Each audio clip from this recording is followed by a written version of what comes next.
একটা আন্ডারওয়্যার কিনতে যান, কার ছবি থাকে? কার ছবি থাকে? ওই ছবি আন্ডারওয়্যার তো পরবেন আপনি, ওখানে মহিলা কি করছে? ইভেন একটা গাড়ি কিনতে যান, দেখবেন সেখানে একটা মডেল কে দাঁড়িয়ে আছে, ছেলে না মেয়ে? মাশাআল্লাহ। যেখানে যাবেন সেখানে। কাপড় কিনতে যান, দেখবেন মহিলার পুতুল রেখে দিয়েছে। ওই পুতুলের মধ্যে মেয়ের কাপড়টা না পরালে ব্যবসা হবে না ভাই। উসমান রাদিয়াল্লাহু আনহু ব্যবসা করেন নাই? আব্দুর রহমান বিন আউফ রাদিয়াল্লাহু আনহু ব্যবসা করেন নাই? দীর্ঘদিন আবু হানিফা রাহিমাহুল্লাহ তিনি ব্যবসা করেন নাই কাপড়ের? আমাদের ইমাম আবু হানিফা রাহিমাহুল্লাহ ব্যবসা করেন নাই কাপড়ের? উনার দোকানে এরকম ডল ছিল। আমরা হানাফি না, হানাফি মাযহাব ফলো করি না, আমরা তার উত্তরসূরি কই হতে পারলাম? আমার দোকানে মহিলার মূর্তি কেন? রমজান মাস আসার আগেই সব মূর্তি বহিষ্কার চাই এই কাপড়ের দোকানগুলো থেকে। পারা যাবে ইনশাল্লাহ? আল্লাহর জন্য করেন, আল্লাহ আপনার দোকানে আরো বেশি ডাবল কাস্টমার পাঠাবে ইনশাল্লাহ। রিজিকের দায়িত্ব কার? সুবহানাল্লাহ। কি একটা ট্রেডিশন চলছে, ঢুকবেন শোরুমে দেখবেন মেয়ের মূর্তি দাঁড়িয়ে আছে, আর গায়ে কিন্তু কাপড় চোপড় খুব একটা থাকে না। এতে কি মেয়ের ডিগনিটি, সম্মান বাড়ছে? যেখানে যাবেন সেখানে নারীর অবমাননা শুরু হয়েছে ফেমিনিস্ট রেভলিউশনের মধ্য দিয়ে। যখন ফ্রি মিক্সিং আমরা অ্যালাউ করে দিয়েছি এবং এটাকে আমরা পাপ মনে করছি না, পর্দার বিধানটাকে আমরা ফরজ মনে করছি না, যখন পর্দার কথা বলা হচ্ছে উল্টা বলছে পর্দা করলে এই যুগে কেমন করে আমি এখানে জব করব। জব করতে কে বলেছে আপনাকে? এখানে আপনি পর্দা করবেন, পর্দা করলে আমি কিভাবে ছেলেদের মধ্যে জব করব এই প্রশ্ন করছেন কেন আপনি? আল্লাহ বলেছেন পর্দা করতে, সে উত্তর দিচ্ছে যে হ্যাঁ পর্দা আল্লাহ করতে বলেছেন, কিন্তু পর্দা করলে পরে আমি কিভাবে ছেলেদের মধ্যে কাজ করব? তাহলে কাজ করতে কে বলেছে আপনাকে ছেলেদের মধ্যে? আল্লাহ বলছে আপনাকে পর্দা করতে, আপনি পর্দা করেন। সিম্পল। হ্যাঁ, যদি আপনি মেয়েদের ক্ষেত্রে কাজ করতে পারেন, এখানে সব মেয়েরাই, এখানে ছেলেদের ইনভলভমেন্ট নাই, মোস্ট ওয়েলকাম। আল্লাহ আপনাকে বাধা দেন নাই, রাসূল বাধা দেন নাই। খাদিজা রাদিয়াল্লাহু আনহা তিনি ব্যবসা করেননি? তার চেয়ে কি বড় ব্যবসায়ী হয়েছেন আপনি? আয়েশা রাদিয়াল্লাহু আনহা হাজার হাজার হাদিস শেখান নাই? তার চেয়ে বড় শিক্ষিত হয়েছেন? কি প্রমাণ করতে চাচ্ছেন? বরং নিজের মনটাই তো আপনার ঠিক নাই, নিজের নফসের মধ্যেই ত্রুটি আছে। এরপরে আবার দেখবেন যে নিসাউন কাসিয়াতুন আরিয়া, কাপড় পরেও নগ্ন হয়ে ঘুরছে, ঘুরছে না? কাপড় পরেও মহিলারা নগ্ন হয়ে ঘুরছে না? গেঞ্জি আর জিন্স পরে ঘুরছে না?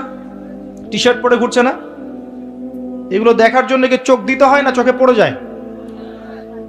ডান বাম এদিক ওদিক যেদিকেই তাকাবেন সেদিকেই দেখতে পারবেন। আপনি চোখটা রাখবেন কোথায়? আকাশের দিকে নাহলে মাটিতে? দুটোই সেফ অপশন দেখি আমি। হাঁটার সময় আকাশের দিকে তাকায় হাঁটবেন, নাহলে মাটির দিকে তাকায় হাঁটবেন, এছাড়া কোনো অপশন দেখা যায় না। শহরে তো আরো মারাত্মক অবস্থা। যেখানে যাবেন, দোকান, শপিং মলস, ব্যাংক, এয়ারপোর্ট, আপনার পলিটিক্যাল মিছিল, আপনার সামাজিক সংগঠন, যেখানে ঢুকবেন সেখানেই ফ্রি মিক্সিং। কোন কোন ক্ষেত্রে আমরা দেখেছি, এই বছরও দেখেছি, ওয়াজ মাহফিলের মঞ্চ মেয়ে এসে বক্তব্য দিচ্ছে, মাশাআল্লাহ, পাশে আবার হুজুর বসে চা খাচ্ছে। চা না কফি আল্লাহ ভালো জানেন। সুবহানাল্লাহ। এগুলো আসলে হাসির বিষয় নয়। বিষয়টা হচ্ছে কাঠামোটা নষ্ট হয়ে যাবে তখনই যখন আমরা ফ্রি মিক্সিং অ্যালাউ করে দিব। পরে ফ্রি মিক্সিং অ্যালাউ করছি, আপনার মেয়েকে আপনি পুরুষ টিচারের কাছে প্রাইভেট পড়াতে পাঠাচ্ছেন কেন? স্কুলে পড়ুক আর কলেজে পড়ুক, আপনি পুরুষ টিচারের কাছে ওকে একান্তে নীরবে নিভৃতে প্রাইভেট পড়তে পাঠাচ্ছেন কেন? আপনার বাসায় পুরুষ টিচার আসছে, আপনার মেয়েকে একা একা পড়াচ্ছে কেন একটা রুমের মধ্যে? এই সুযোগ কে করে দিচ্ছে? আপনি তো ঘরের মধ্যে একটা পতিতালয় খুলেছেন। যখন একটা ছেলে একটা মেয়ে একা একা থাকবে, তৃতীয় পক্ষ থাকবে সেখানে শয়তান, আস্তে আস্তে সেই টিচারের হাতেই দেখবেন মেয়ে ধর্ষিত হয়ে গেছে। ধর্ষিত না হলেও মেয়ে নিজেই প্রেম করে পালিয়ে যেতে পারে। অ্যাক্সেস কে দিচ্ছে? আমরা দিচ্ছি। এরপরে দেখবেন যে মিডিয়ার মধ্য দিয়ে দেখবেন যত জেনা, ব্যভিচার, পর্নোগ্রাফি, অশ্লীলতা, পরকীয়ার সিরিয়াল, সব সিরিয়ালগুলোকে একত্রিত করে যেন গিলায় খাওয়ানো হচ্ছে। আপনি বাঘের মুখ থেকে হাড্ডি নিয়ে আসতে পারবেন, গোশত নিয়ে আসতে পারবেন, আপনার ওয়াইফের হাত থেকে রিমোট নিতে পারবেন না। একদম সন্ধ্যা লাগবে, বসবে, রাত 10টা পর্যন্ত 4-5টা সিরিয়াল দেখবে, তারপরে ঘুম। নিত্যদিনের রুটিন। আমি একটা বয়স্ক মহিলাকেও দেখেছিলাম, সুন্দর মতো মাগরিবের নামাজ হলো, নামাজ পড়লো, মাশাআল্লাহ। নামাজ পড়ার পরে বলছে, বাবা আমি এখন কোরআন পড়বো। ঠিক আছে, মাশাআল্লাহ, দাদি পড়েন। দাদি কোরআন পড়া শুরু করলো, এক পারা কোরআন পড়ে শেষ। খেতে বসো, খেতে বসলাম, খাওয়া দাওয়া শেষ, দাদি এখন কি, একটু সিরিয়াল দেখবো কয়েকটা, তারপর 4টা-5টা সিরিয়াল দেখলো, তারপর ঘুম। কি একটা সাইকোলজিক্যাল পরিবর্তন দেখেছেন? এবং এগুলোতে কি শেখানো হচ্ছে?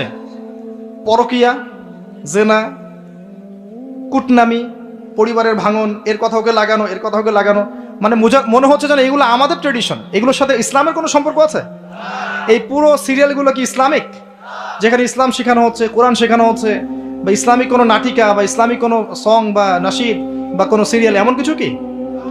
সবই তো পশ্চিমা ধাঁচের এবং অমুসলিমদের ধাঁচের। তখন ওদের মানসিকতা আমাদের মধ্যে ইনস্টল হচ্ছে। বাংলাদেশের কয়টা প্রতিষ্ঠানে হিন্দি শেখানো হয় বলেন তো? শেখানো হয়? হয় না। তারপরেও দেখবেন বাংলাদেশের ম্যাক্সিমাম মহিলা হিন্দিতে কথা বলতে পারে, বা কথা বলতে না পারলেও হিন্দি বোঝে, কিন্তু আরবি বোঝে না। আরবি তো বোঝে না একটা আরবি শব্দ দেখলেই পুণ্যের কাজ মনে করে। ছেলের নাম রাখছে জাহিম, এটা আরবি শব্দ জাহিম। জাহিমের মানে কি সে জানে না। জাহিম মানে কি? জাহিম মানে কি? জাহান্নাম। জাহিম মানে জাহান্নাম। দেখেছে আরবি শব্দ, বাস লাগিয়ে জাহিম। তাহলে আরবির এই দশা, কিন্তু হিন্দি সব বোঝে। বাসায় যান, হিন্দিতে কথা বলেন, দেখবেন অ্যান্সার দিচ্ছে। যদি কালকে সকাল উঠে দেখেন যে বাংলাদেশ থেকে বাংলা ভাষা উঠিয়ে নিয়েছে আল্লাহ পাক, কোনো সমস্যা হবে না, সবাই হিন্দিতে কথা বলতে পারবে। এমন ভাবে শিখেছে আর কি।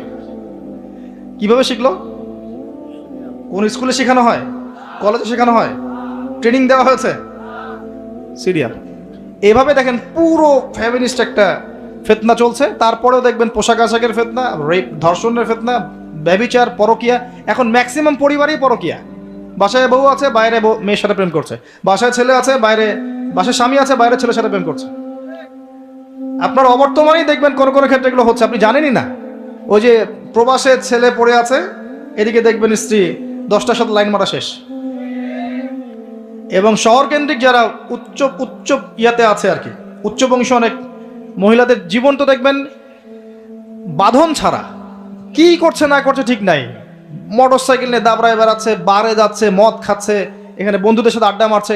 এই যে আপনাদের কক্সবাজার বিচেও দেখবেন ছেলে মেয়ে বসে সিগারেট খাচ্ছে, গিটার বাজাচ্ছে, গান গাচ্ছে, রাতের বেলা শুয়ে শুয়ে আছে, ছেলের কোলে মেয়ে শুয়ে আছে, গোল হয়ে বয়ফ্রেন্ড গার্লফ্রেন্ড বান্ধবী।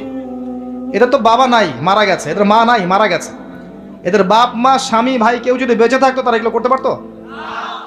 এদের তো কোনো ওয়ারিশই নাই, কেউ কিচ্ছু বলার নাই। মানে এই বিচের পরিবেশও নষ্ট করে ফেলছে এরা। আপনাদের এই পরিবেশটা নির্মল শান্ত ছিল না?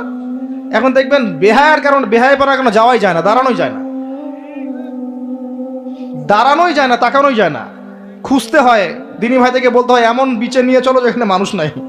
আরেকটা হাদিস নবীজি বলেছেন, আমি এক শ্রেণীর নারীর কথা বলছি যাদেরকে আমি এখনো দেখি নাই, মানে 1400 বছর আগে তারা ছিল না পৃথিবীতে, তারা আসবে এক সময়, যারা জান্নাতে যাবেও না, জান্নাতের গন্ধ পাবে না, যদিও জান্নাতের গন্ধ 70 বছরের পর থেকে পাওয়া যায়।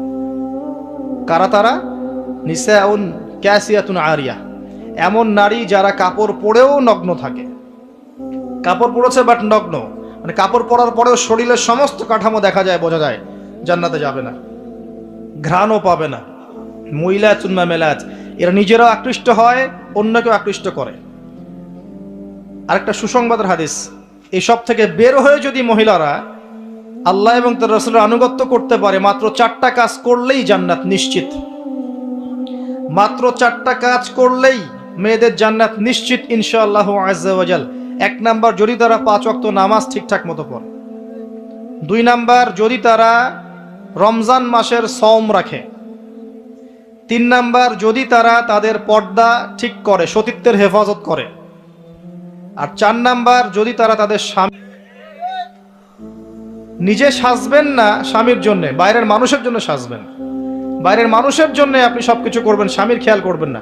স্বামী বাসায় আসলে বিরক্ত হচ্ছেন, বাইরের মানুষের জন্য আপনি সাজুগুজু করছেন। পুরো কাঠামো চেঞ্জ হয়ে গেছে এখন। সমাজের হৃদ্যতা, পরিবারের হৃদ্যতা, ভালোবাসা থাকবে কিভাবে? নিজেকে তো স্বামীর মনের মতো করে গড়তে পারছেন না। সব সময় স্বামীকে প্রেশার দিচ্ছেন, এইটা লাগবে, ওইটা লাগবে, এইটা আনো, ওইটা আনো, এই ঠিক নাই, ওই ঠিক নাই। তোমার ঘরে এসে আমি আর শান্তি পাচ্ছি না, বাপের বাসায় ভালো ছিলাম। কে বলেছে হালাল খেতে? একটা সুদি চাকরি করলেই তো পারো, ওরা তো সবাই করছে, কি সমস্যা? এগুলো করে করে অনেক সময় স্বামীদেরকে হারামে ঠেলছে। আবার অনেক সময় এমন স্বামীও আছে, স্ত্রী দিনের পথে আসতে চায়, কোরআন পড়তে চায়, হাদিস পড়তে চায়, কত কি করতে চায়, স্বামী বলে এগুলো করা যাবে না, ফিতনা। স্বামী বলে এগুলো করার দরকার নাই, বাসায় থাকো চুপচাপ। দুই দিকে সমস্যা। আল্লাহর ওয়াস্তে উভয়ের মধ্যে আন্ডারস্ট্যান্ডিং বাড়ান, আল্লাহর দিনকে কেন্দ্র করে পরিবার গঠন করেন, ধৈর্য ধরেন, সবর করেন, আপোষে মিল মোহাম্মত বাড়ানোর চেষ্টা করেন। ইনশাআল্লাহ তাআলা ওই পরিবার থেকে ওমর এবং খালিদ রাদিয়াল্লাহু আনহুমা তাদের মতো সাহাবীর মতো সন্তান জন্ম হবে ইনশাআল্লাহ। সমস্যা বলতে গেলে রাত শেষ হয়ে যাবে আর কি, আমি এক একটা টপিক নিয়ে কথা বলতে পারছি না। এই যে ফিতনার কথাগুলো বলছিলাম, এই মহিলাদের ফিতনা ওই সময় যেমন ছিল এই সময় আছে। 4টা কাজ নবীজি করতে বলেছেন মেয়েদের ভালোর জন্য। তাদেরকে বলেছেন জান্নাতের যে কোনো দরজা দিয়ে ইচ্ছা তুমি ঢুকতে পারবে যদি 4টা কাজ করো: সালাত, সওম, পর্দা এবং স্বামীর আনুগত্য। স্বামী যদি আপনাকে খারাপ কোনো কাজ করতে বলেন, পর্দার খেলাফ কিছু করতে বলেন, বা এমন কোনো কাজের আদেশ করেন যেটা কোরআন সুন্নাহর বিরোধী, তখন আপনি তার কথা মানবেন না। এটা না মানাই হচ্ছে আপনার জন্য ফরজ, তখন তার কথা আপনি মানবেন না। তো প্রিয় ভাইরা, আমি ইনশাআল্লাহ পারিবারিক বিষয়গুলোকে নিয়ে ডিফারেন্ট কোনো লেকচারে ডিটেলস কথা বলবো। আজকে আমি এত কথা বলতে পারছি না, অনেক কথা আছে মনের মধ্যে জমানো আপনাদেরকে বলার জন্য, ফ্যামিলিগত বিষয়। কারণ ফ্যামিলিগুলো এখন এক একটা জাহান্নামের টুকরা হয়ে যাচ্ছে, এবং এত ফিতনা ছড়িয়ে পড়ছে ফ্যামিলিগুলোর মধ্যে, বাবায়, মায়ে, স্ত্রীতে, স্বামীতে, ভাইয়ে, বোনে, সন্তানে, যে আমরা আর সেই নবমী পরিবারগুলো পাচ্ছি না। আর পারিবারিক বন্ধনগুলো যখন ভেঙে যাচ্ছে তখন দেখবেন সমাজে ফিতনাগুলো বাড়ছে। আমরা দোয়া করি আল্লাহ পাক মেয়েদেরকে 4টা কাজ ঠিকঠাক মতো করার তৌফিক দান করুন, আমিন।